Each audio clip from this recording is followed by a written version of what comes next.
Okay, let's talk about food as a motivator for dog training. Food is what we call a primary reinforcer. It essentially means that all animals need food to survive, and therefore it has inherent value. But like everything in life, we have a scale, right? There's nothing that's just black or white.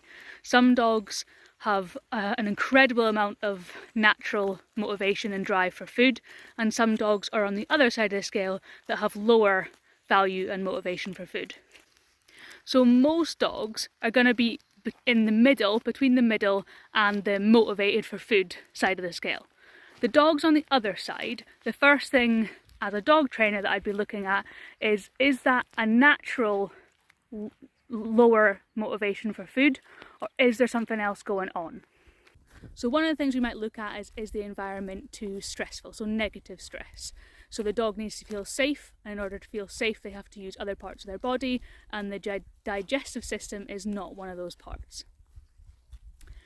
The other thing is the environment overstimulating in a positive way, so the dog is just too excited about everything and wants to get to everything else, and food just has a lower value in that moment. So figuring out these things is going to be pretty important to figure out how we get more drive and more motivation for using food.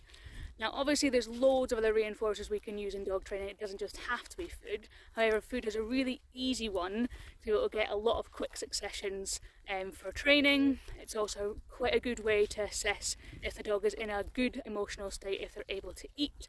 You can use it for games and for searching, for getting the dog to kind of calm down a little bit and lower its stress levels. There's loads of different ways that we can use food in dog training. We can also use it to get the adrenaline pumping and get the arousal up, using chase games and things like that for food if we want to get the dog a bit more motivated. So if you have a dog that has a high natural motivation and drive for food, make sure you keep that up by keep using food in your training, and don't accidentally poison the use of food by, for example, getting them to do things that they don't like with the use of food. If you have a dog that has a lower motivation and drive for food, it might be worth figuring out why that is, instead of just saying my dog doesn't like food and then they're going to train for food. I hope you found that useful, and feel free to get in touch if you need any help.